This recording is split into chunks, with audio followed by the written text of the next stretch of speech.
Hi, my name is Dr. Rusty Owen Graham. I'm your instructor for FIP 164 OSHA standards. I'm also the Director of Fire Protection Technology, Public Safety Administration, and Emergency Management here at CVCC. My goal in this class is that we actually have a true conversation. There will be quizzes and there will be discussion boards. You may see an assignment here or there to keep our discussion moving. I like the idea of free-flowing thought.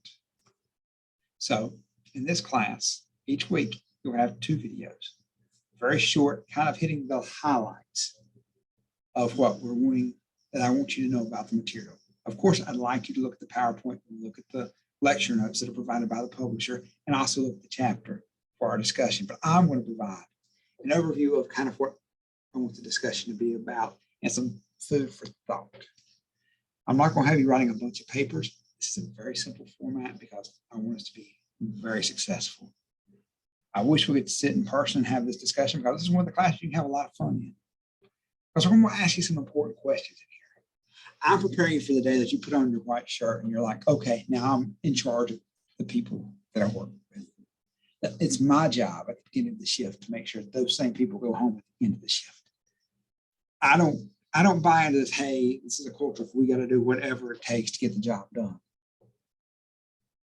I'm not going to kill my crew for a building that's lost.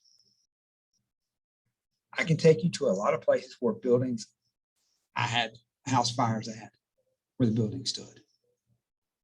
But I've not lost a single personnel in all my career. So let's go ahead and get started. There's a history in the fire service of acceptable risk. What do I mean by acceptable risk? Well, you signed up to protect the community at all costs. And guess what? 100 firefighters a year are going to die no matter what. Nothing you can do about it. Well, I'll buy that. Of course I will. 100 firefighters probably are going to pass away. And those 100 firefighters no longer are the 30 and 40, 20, 30 and 40-year-old firefighters, the 80 and 90-year-old retirees have come by and hung out at the fire station. There's no reason to lose good personnel over stupid reasons. I'm not letting an 80-year-old man drive my fire trucks.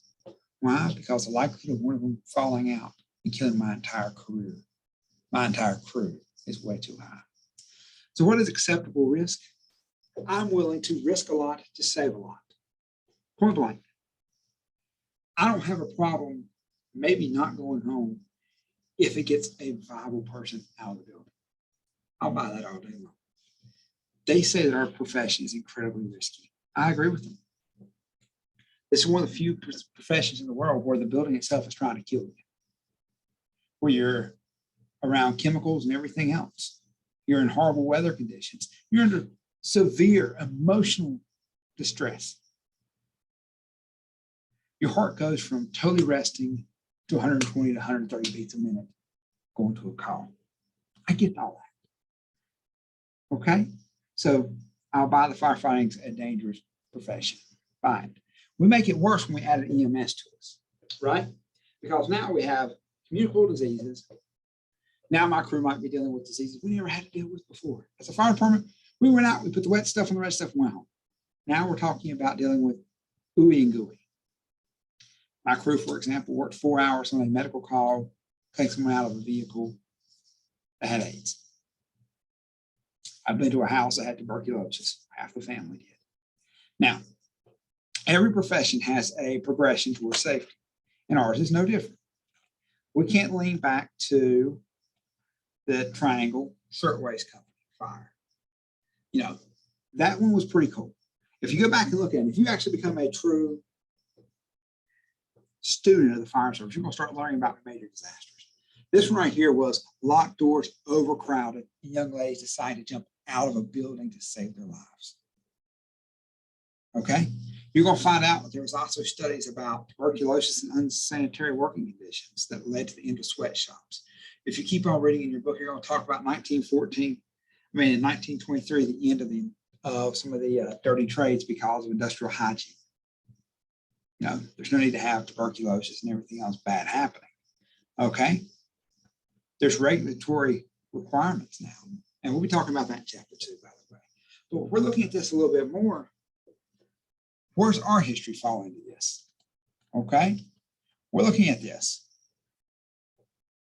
When we actually moved into the EMS position, our likelihood of getting injured increased.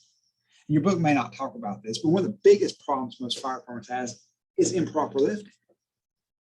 I've lost plenty of fine engineer or young firefighter too, lifting with their backs to their knees and their legs. But we're getting into more than that. You're now talking about sharps. You're talking about people being sick. You're talking about going into situations where there is elevated issues for us. Okay. Then you can look at, 1973, we had American Burning, which really talked about staffing needs of fire departments. Before that, it may not be uncommon for small departments to have almost no one with them. Just hoping for the best. No formal education, no formal training. So we continue to learn the same lesson time and time again. We kept burying good firefighters because of dumb decisions. Okay. Then we get into NFPA 1403. That's when we became 1403 certified firefighters, right? No such thing. 1403 is just the standard for live fire training. It required tell us which classes and which skill sets the students should have before they go inside of a fire. Before that, it was just, guess what? Hey, it's Monday night. You're brand new to the fire department. We have a house fire to go do. We have a practice burn to go do. You're going to get to go with us. This actually said, slow down. They need to have a certain set of skills before they start doing that. And then it went into what the requirements are for the instructors. Then it went into the requirements for the structure itself. Then it went into the water supply calculations. We still hurt firefighters because we don't follow 1403. So I promise you this, if you don't learn it, you will learn it if you're an instructor and you hurt somebody and the attorney's telling you about it. That's the moment you realize that you're in trouble, even if it's you that got hurt. Okay? We get into 2 in and 2 out, believe it or not. This came out in 1996. Before then, it was everybody in as quick as you could, everybody out as quick as you could. Okay, now we're kind of formalizing our thought process. We're trying to be a little bit safer. Updated respiratory protection in 1998. We're talking about the difference. Now, if you look at your SCBAs are even better today than they were back then. You have the standards for volunteer fire departments and for career fire departments, giving you the staffing time and minutes that you had to have multiple companies there, enough people to carry out operations and what it should look like. Okay. We actually saw, in 2001, something must have happened. I'm not sure what it was. Oh, wait, I remember now. Pretty much, we started thinking about equipment, training, terrorism, and you know what? And FIP 1500 came around again, remodified. It's now directly addressed in several of our textbooks. It's talking about a change of culture, a change of standard operating procedures. Okay? Now, really quickly, it wants me to talk about the National Fire Protection Agency. They have a report on all occupational injuries and deaths since 1974. They're going to be talking about the type of duty the person had, the cause of death itself, the age group the person was in, the population served. Because believe it or not, sometimes there's data that's good and sometimes data that's bad. Like I told you earlier, 100 firefighters die a year. But now the question comes into how many of them are of the age of 70 that are still driving tankers in small towns. Not trying to be ageist, I'm being a realist. I have to admit already in my 40s, when I drive a truck, I wear these. I have to slow down. Okay? Believe it or not, there's other groups out there. The International Association of Firefighters actually has an annual study that provides information on safety and health issues. They also have with iChiefs. They do the Fire Service Joint Labor Wellness Fitness Initiative started in 1997. Now, in 1998 began the firefighter fatality reports. Basically, they do a complete inspection. And anybody that ever is part of a knowledge report, it is a hard experience. Because they will question everything that led up to that firefighter's death. Okay. Now, looking down here, they basically come into a couple of things. We're looking at injuries by types of duty, responding, returning, firearm. Why would we have injuries returning? Because we're tired, we're worn out. We miss it. Driving too fast, both directions. Okay.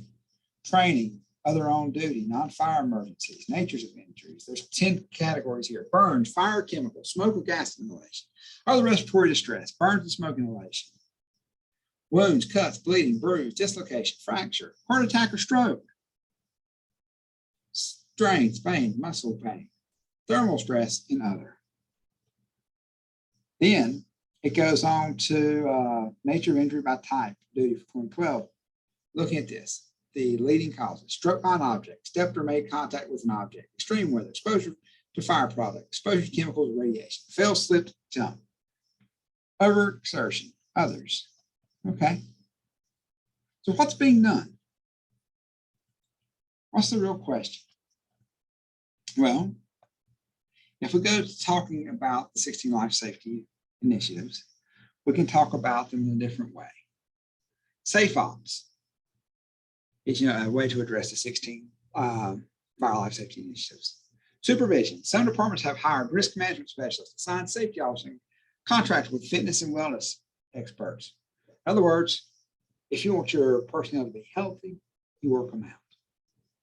You want to be safe, you put a safety officer out there. You assign them to that position. That's your senior position. That's not a position that, well, I got to have a safety officer. Let me put a kid in there. Now it's a position of, hey, this person has X number of years. They've been to this number of calls. They know what's happening next.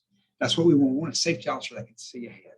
Okay. Attitude. Attitude makes all the difference in the world. Most departments, and even us, we put safety at the first of every training now. There's no reason not to incorporate safety into our line of work. It doesn't mean that more safety means less effective. More safety can actually mean more effective. The better I train, the more I train, the better I'll be. Fitness and wellness. Guess what? A firefighter that works out, their body is in better shape, they last longer, they're a better firefighter. And it's the same as getting some rest, okay? Education. Safety education has increased for career and volunteer departments. We're teaching more than we ever have before, talking about safety itself. Organizational involvement, safety and health committees. Believe it or not, if you want a firefighter to jump on this, put it on a safety and health committee. Hey guys, there's our problem. Come out and give us a possible solution. Throw 5 ideas out here to us. Used to have that for my training. When I was over training, I said, hey, give me 5 ideas for what y'all want to do this month. Or if I was over a shift, say, what 5 things would you like to do this shift so we can learn something new? Put it out there. Have fitness committees. You'll be amazed at the equipment they'll want to buy once they find out we have a little bit of money for it. Procedures. Operational procedures have been adopted and changed by many fire departments to reflect safety and health programs. Believe it or not, we're starting to learn better ways to do our job, and that's keeping us safer. Okay. Standards and regulations have changed to meet the needs of our occupation. Now, the question they're going to ask is it working? Okay. It stays constant. Our number, about 100 firefighters, give or take 2001. We had some problems with some really evil people. Does this mean that the safety and healthy efforts should be halted if we haven't had any improvement? If we don't see a trend of less firefighters dying or less firefighters getting hurt, look at the number of calls. Let's look at it this way. If you double the number of calls to your fire department and your injury level stays the exact same, what really happened? You had a decrease in injuries. By doing things better, by changing the culture, by saying it's okay to take a moment. One of the biggest things I used to get on to my guys about was running to the fire truck. I was like, we don't run to the fire truck. Because once you do that, your attitude is like, I gotta hurry, I gotta get this done, I gotta get this done, I gotta get this done. No, slow down. Everything will be okay. That's what I always told them. Same thing, we're changing the culture. Culture takes time to change, okay? Now, this only happens if the organization says safety is a top priority. My goal, I told my guys being very shift, is for you to go home safely. Whatever it takes for us to make sure you go home safely, that's what we want to happen, okay? So, is it working, or how well is it working? It's a question we have to ask ourselves. And each department's doing a little bit different, okay? I want you to think about that. is the big question for you today is this: are we making a change? How can we make a change? And where can we make a change? We've seen the past. We know mistakes we've made. How can we fix them? And this is it for lecture 1. Thank you.